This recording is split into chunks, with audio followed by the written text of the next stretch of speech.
Hello there. You want to start a channel just like me? You've been hearing all the noise about AI and now you're wondering, what can it actually do for me? Should I use an AI clone? Could this help or hurt my journey?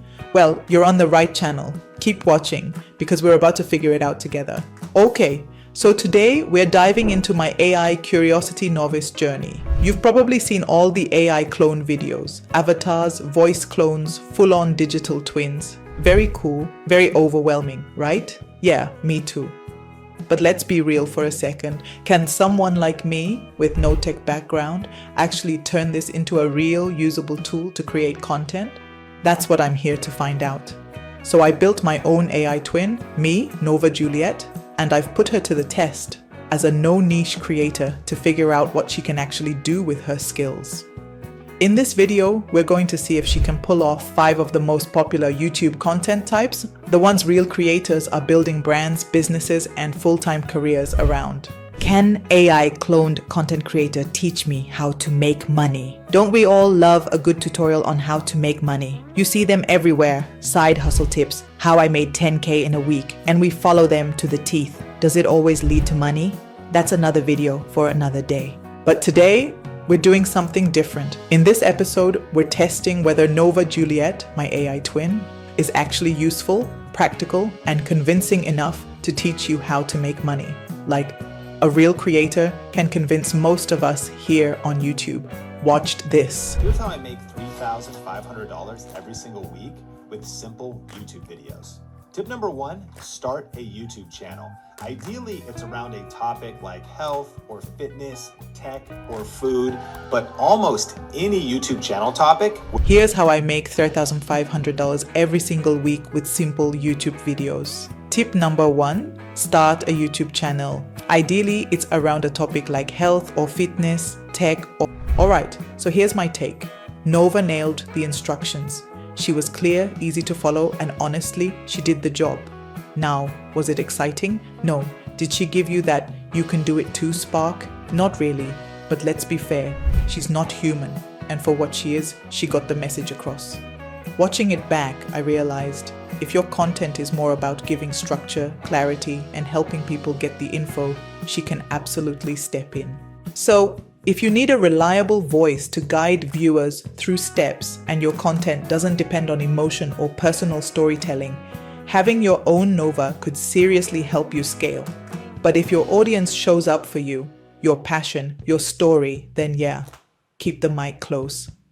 I will really like to know what your thought is. Would you follow a tutorial if you knew it was a clone behind the voice? Drop A if you're open to it, or RH if you're sticking with real ones. Our next test is vlogging. There are a lot of different styles of vlogging out there, but for this test, we're focusing on 2 of the most common approaches. First, the personality-driven vlog, where it's all about the creator. You're watching their day, but also hearing their thoughts, reactions, and unfiltered moments. It's spontaneous, emotional, and human. Second, the lifestyle or aesthetic vlog, focused more on visuals. It's calm, clean, sometimes faceless. You'll hear light narration, or maybe just background music and captions.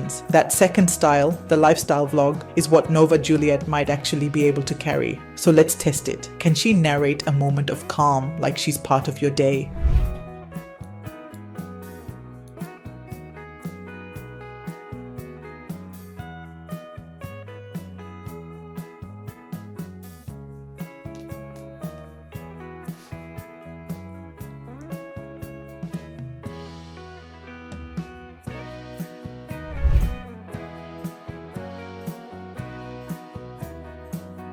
So, after watching both types of vlogging, personality-driven and aesthetic, it's clear that Nova can't actually vlog, not the way real creators do, with presence and raw connection.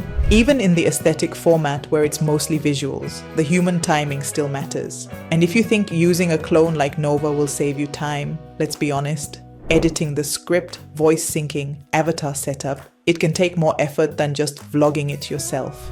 But this test also showed me something else. There are corners of the vlogging niche where AI clones could actually be useful. I'm talking about videos where you don't see the person much, like travel clips set to music, peaceful day in the life scenes, or simple morning routines with a calm voice explaining what's happening in the background. The kind of content where the visuals do most of the talking and the voice just helps guide the mood. So no, Nova isn't a vlogger, at least not yet, but if you're creating vibe-based structured content, where narration supports visuals instead of leading them, she might still be a powerful tool. Would you watch a faceless vlog with clone narration, or you believe vlogging should be only humans? Drop your comment below. Product reviews are one of the most powerful types of content online. We watch them to decide what to buy, what to avoid, and who to trust. So what happens when a clone does the talking? Can Nova Juliet sound like she actually used the product? Or does it just feel automated? Hi everyone, Aaron here for Zolotech, and Apple Intelligence has been one of the biggest frustrations in recent memory from Apple for multiple reasons. I thought we would go over the wins and losses of Apple Intelligence so far and what to expect in the future. Now, the first big disappointment with Apple Intelligence is the devices that it actually supports. Hello, today we're reviewing Apple Intelligence, one of the most talked about updates in a while, but also one of the most disappointing. Let's go over what's working, what's not, and what users can actually expect. The biggest letdown? Device support.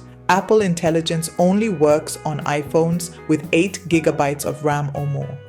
That means if you have an older device, even one that supports iOS 18, like the iPhone XS Max, or even an iPhone 15, you won't get access. Unfortunately, Apple made that a hard requirement. No upgrade path, no exception. Nova delivered the key points clearly, but here's the thing, reviews aren't just about features, they're about experience. Would you take her word for it if you knew she never touched the product? If your review content is fast-paced, affiliate-focused, or faceless, AI might help. But if your audience is there for real opinions, lived experience, or brand trust, this might fall short, I'm afraid. I will really like to know what your thought is. Would you trust a product review from an AI alone, or you will still prefer a human review? Drop a comment below. There's something about a calm voice telling you you've got this, or a workout voiceover counting you down through the last few seconds. We hear these voices on TikTok, YouTube, Instagram Reels. But what if that voice wasn't real? Let's see if Nova Juliet can motivate, guide, and support like the creators we look up to. Let us begin today by simply taking the opportunity to check in with ourselves. Check in with how you're feeling right now in this moment. Give yourself permission to let go into the present moment. Close your eyes. Take a moment to check in with how you're feeling right now. Allow yourself to arrive fully in the present moment. If it feels right, gently close your eyes and release any heaviness. Breathe in and let it go. Breathe in peace. Breathe in love. Breathe in light and presence. Breathe in divine energy. Breathe it all in and let it go. Give yourself permission to be still, to soften, to surrender to this moment. Breathe in and let it go. Nova actually did quite a good job with this one. She got the pacing right. Her tone was calm, and paired with the visual from Hagen, it really gave off that guided meditation vibe. Now, her voice isn't specially tuned for meditation, but that doesn't mean it can't be. With the right settings and a little fine-tuning, I believe it's totally possible to make it sound warmer, deeper, or more grounding.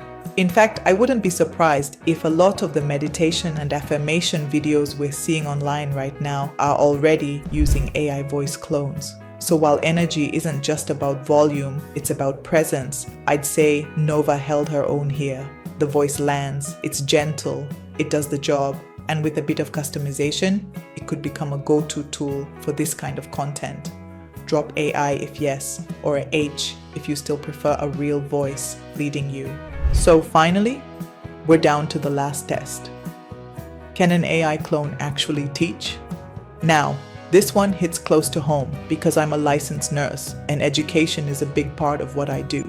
Whether you're training a patient, mentoring a new nurse, or walking someone through care instructions, how you communicate matters. So instead of picking something random, I'm pulling this one from my own field. Let's see if Nova Juliet can explain a real nursing concept in a way that's clear, confident, and actually helpful.